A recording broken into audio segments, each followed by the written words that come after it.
বন্দে পুরুষোত্তম, বন্দে পুরুষোত্তম, বন্দে পুরুষোত্তম। দয়াল শ্রী শ্রী ঠাকুর অনুকূলচন্দ্র রাতুল চরণে আমার কোটি কোটি প্রণাম। তো ইষ্ট পরিবারের সকলের চরণেই প্রণাম জানাই। আমার ইষ্টপ্রাণ দাদা ও মায়েদের হৃদয় থেকে রান্দিত জয়গুরু।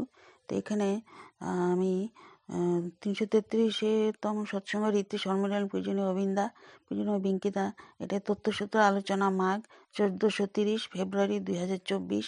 তো শিক্ষণীয় একটি গল্প। পূজ্যপাদ অবিন্দা বলছিলেন, একবার গাড়ি করে আমার বাবা, বড় কাকা, ছোট কাকা, শুভ কাকা মানিকপুর ঘুরতে যান। গাড়ির হুইল ক্যাপটা বারবার খুলে পড়ছিল। আমার বাবা কাকারা গাড়ি থামিয়ে বারবার হুইল ক্যাপটা লাগাচ্ছিলেন আর আবার চালাচ্ছিলেন। 5-7 বার এরকম হওয়ার পর হুইল ক্যাপটা খুলে গিয়ে গাড়ির সিটের তলায় রেখে দিয়ে গাড়ি নিয়ে চলতে শুরু করেন। তারপর গাড়িটা একটা অ্যাক্সিডেন্ট হয়। মেজো কাকা গাড়ি চালাচ্ছিলেন, স্টিয়ারিংটা ওনার বুকে এসে লাগে, বাবারও একটু মাথায় লাগে, ছোট কাকার পায়ে লাগে। বিষয়টা হলো ঠাকুর ওনাদের সংকেত দিয়ে জানা যাচ্ছিলেন যে গাড়ি নিয়ে বাড়ি চলে যাও। আবার আমার যেদিন মাথায় লাগে সেই দিনও ঠাকুর আমাকে বিভিন্ন রকমভাবে বলেছিলেন যে বাবা যাস না, কিন্তু আমার মনের ভালোবাসার অভাব ছিল, তাই আমি বুঝতে পারিনি। এভাবে আপনি ঠাকুরকে মানেন না মানেন, ভালোবাসেন না বাসেন, ঠাকুর আপনাকে সংকেত দেবেন। আপনাদের সুখে দুঃখে যখনই অসুবিধায় থাকবেন তখন ঠাকুর এসে সংকেত দিয়ে যাবেন। এটা করে না, কিন্তু আমরা যদি তাকে না ভালোবাসি তাহলে তার এই সংকেতটা আমরা ধরতে পারবো না। ঠাকুরের এই সংকেতটা অনেকটা বাচ্চার কান্নার মতো। বাচ্চা কাঁদলে মা বুঝতে পারে এখন পায়খানা করতে নিয়ে যেতে হবে, এখন খাওয়াতে হবে, মা এটা বুঝতে পারে, কারণ মা বাচ্চাটাকে ভালোবাসে। ঠিক সেইভাবে ঠাকুরেরও সাথে যদি আমরা প্রেমে পড়তে পারি তাহলে ঠাকুরের বলা না বলা সব কথা আমরা বুঝতে পারবো। গতবার ওয়েস্টে সিংভূমে চাই বাসাতে গিয়েছিলাম। ওখানে একজন আমাকে বললেন, আগে আমি ঠাকুরের কাজ কম করতাম, টিভিতেও কম করতাম, কিন্তু ব্যবসা ভালোই চলছিল। আজকাল ঠাকুরের কাজ করছি, টিভিতে বাড়িয়েছি, কিন্তু ব্যবসা ভালো চলছে না। আমি ওনাকে বললাম, ঠাকুর দয়া জলের বোতলের মতো, জল থাকলে আবার আর জল ভরা যাবে না, হয় জল ফেলে দিতে হবে, নয় না হলে খেতে হবে, খালি করে ভরতে হবে। যতক্ষণ সব কিছু না ছাড়া যা হবে ততক্ষণ দয়া পাওয়া যাবে না। যদি আপনি চান ঠাকুরের আপনার টাকা পয়সা দেখে রাখুন, তাহলে বিছনার উপর বান্ডিলটা ফেলে দরজা খুলে বেরিয়ে যেতে হবে আর বলতে হবে, ঠাকুর তুমি দেখো। তখনই একমাত্র ঠাকুর দেখবেন। ব্যাংকে টাকা রেখে 2-3 পিন দিয়ে যদি বলি, ঠাকুর তুমি দেখে রাখো, তখনও তিনি বলবেন, তুমি তো তোমার ব্যবস্থা নিজেই করে রেখেছ, আমি আর কি করব। যদি পুরোপুরি নির্ভর করি তাহলে তিনি কিছু করবেন।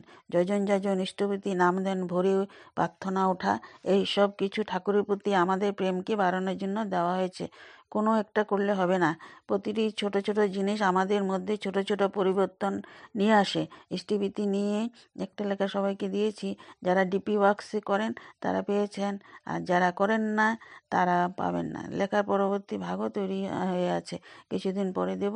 পশ্চিমবঙ্গে মোট জনসংখ্যা 10,42,00,000। তার মধ্যে গুরুভাই আছেন 1,10,00,000। তার মানে প্রতি 100 জনে 11.5 জন লোক দীক্ষিত। এই 1 কোটি লোককে যদি আপনারা চেনেন তাহলে পরবর্তী মুখ্যমন্ত্রী কে হবেন ভেবে দেখেছেন কখনো?